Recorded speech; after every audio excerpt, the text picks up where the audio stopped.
ये आकाशवाणी है। अब आप विशाल शर्मा से समाचार सुनिए।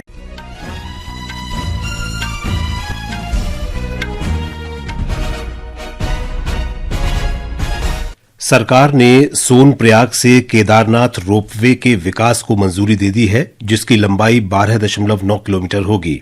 आज नई दिल्ली में मीडिया को जानकारी देते हुए सूचना और प्रसारण मंत्री अश्विनी वैष्णव ने बताया कि इस परियोजना की कुल लागत 4,000 करोड़ रुपए से अधिक होगी। उन्होंने कहा कि इस रोपवे से तीर्थयात्रियों की यात्रा का समय 8 से 9 घंटे से घटकर 36 मिनट रह जाएगा। उन्होंने कहा कि इस परियोजना से दिव्यांगजनों और बुजुर्गों को काफी मदद मिलेगी।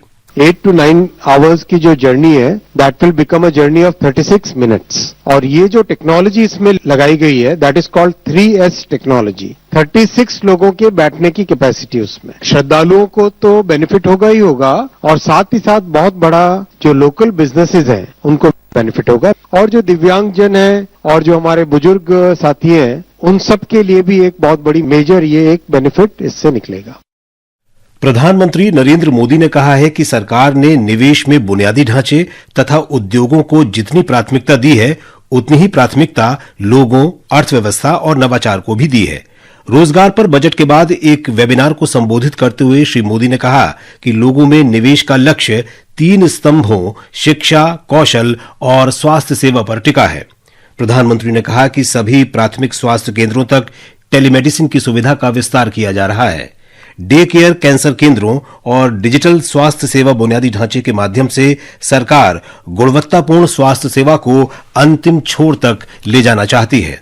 प्रधानमंत्री ने कहा कि इस बजट में घरेलू और अंतर्राष्ट्रीय पर्यटन को बढ़ावा देने के लिए कई फैसले किए गए हैं, जिससे भारत AI क्षमताओं को विकसित करने के लिए राष्ट्रीय वृहद भाषा मॉडल स्थापित करेगा।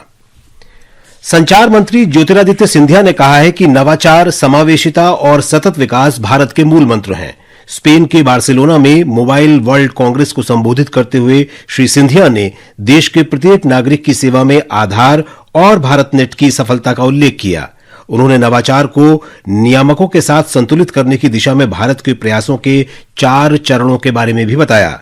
इनमें स्पेक्ट्रम प्रबंधन, बाजार स्थिरता तथा अन्य आवश्यक प्रक्रियाओं को आसान बनाने के लिए दूरसंचार नियामक को प्रभावी करना और उपभोक्ता संरक्षण के लिए साइबर सुरक्षा प्रमुखता देना शामिल है। पंचायती राज राज्य मंत्री प्रोफेसर SP सिंह बघेल और स्वास्थ्य तथा परिवार कल्याण राज्य मंत्री अनुप्रिया पटेल ने आज नई दिल्ली में आयोजित एक राष्ट्रीय सम्मेलन में पंचायती राज मंत्रालय की आदर्श महिला अनुकूल ग्राम पंचायत पहल की शुरुआत की।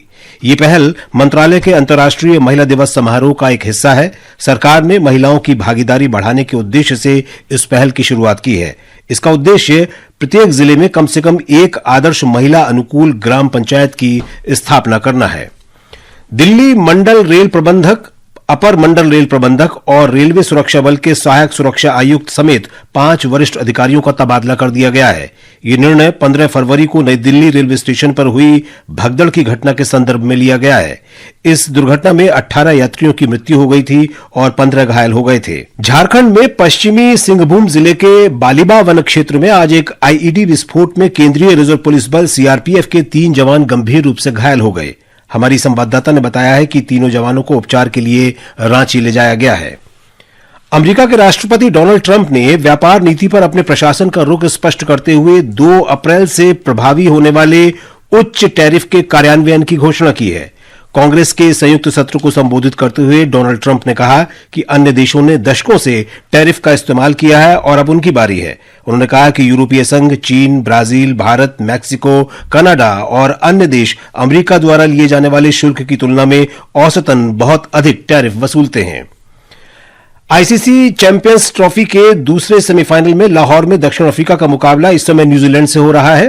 ताजा समाचार मिलने तक न्यूजीलैंड ने 20वें ओवर में 1 विकेट पर 112 रन बना लिए हैं।